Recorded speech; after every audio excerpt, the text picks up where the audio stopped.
Masya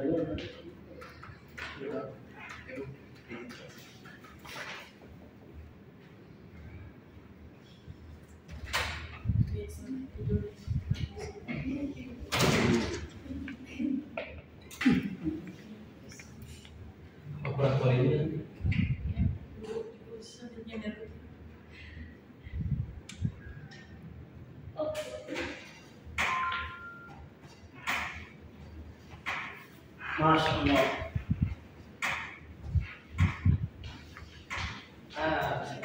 Assalamualaikum warahmatullahi wabarakatuh. Waalaikumsalam warahmatullahi wabarakatuh. Jadi kita review kembali sedikit materi tentang konsep pendidikan Islam. Nah, yang akan dibahas diantaranya ada pengertian ruang lingkup pendidikan Islam, tujuan pendidikan Islam, dan sistem pendidikan Islam khususnya di Indonesia saat ini. Nah, untuk pendidikan sendiri saya ambil dari Hasan Blum. Nah, jadi intinya suatu proses penyebab generasi muda untuk mengisi peranan, memindahkan pengetahuan dan nilai-nilai Islam yang diselaraskan dengan fungsi manusia untuk beramal di dunia dan nanti akhirnya hasilnya di akhirat. Jadi hal yang paling mendasar dari pendidikan Islam dan umum adalah tujuannya, yaitu untuk di dunia dan juga di akhirat. Mungkin kalau misalkan belajar sains, ya saja misalkan. Tapi ketika kita masuk ke arah PAI, selalu disiapkan untuk di dunia dan di akhirat. Nah, konsep pendidikan dalam Islam yang paling pertama adalah tauhid. Itulah kenapa Rasulullah SAW ketika di Mekah dari Jerusalem kajian itu selalu menyerukan tauhid dulu. Ketika sudah tertanam dalam hati, baru akan terimplementasi dalam tindakan. Nah, jadi itu yang menjadi fokus utama dalam pendidikan agama Islam. Lalu setelah tauhidnya sudah kuat, dilanjutkan dengan ilmu-ilmu yang lainnya. Seperti itu.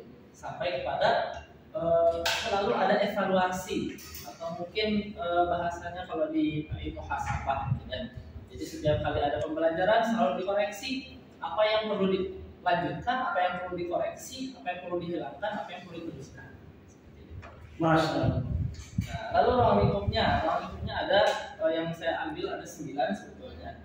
Nah, ini apa saja yang terangkum ketika kita mengajar kepada siswa ya tentang PAI ini.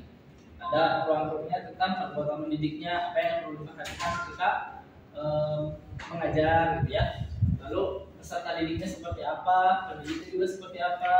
Lalu dilihat lagi dasar dan tujuan pendidikannya apa, materi pendidikannya apakah sudah sesuai dengan tujuan tadi dunia dan akhirat atau masih bisa saja.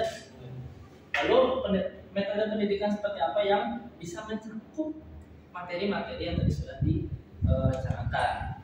Lalu ada juga medianya, karena sekarang zaman semakin berkembang, perlu medianya sesuai agar sampai kepada peserta didik.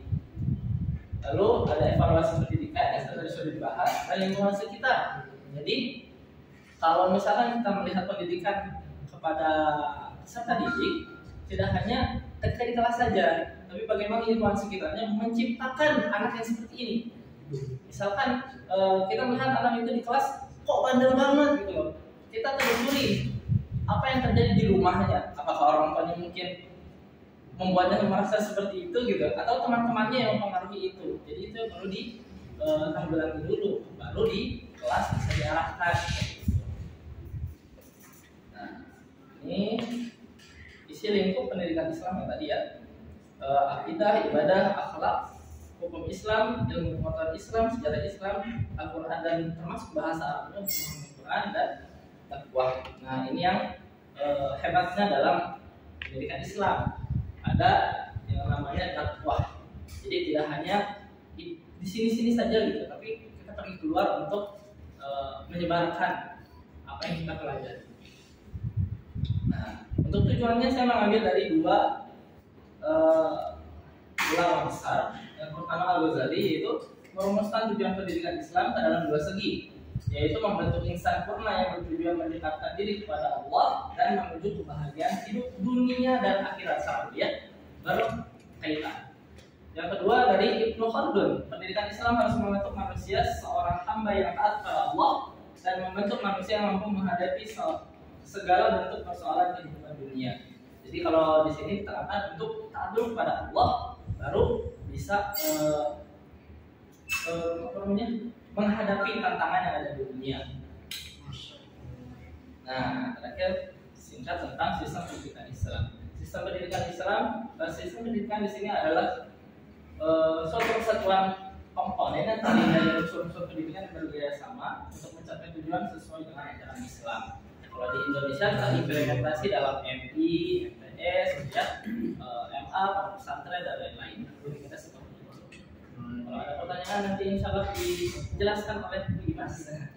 Terima kasih dari saya. Assalamualaikum warahmatullahi wabarakatuh. Waalaikumsalam warahmatullahi wabarakatuh.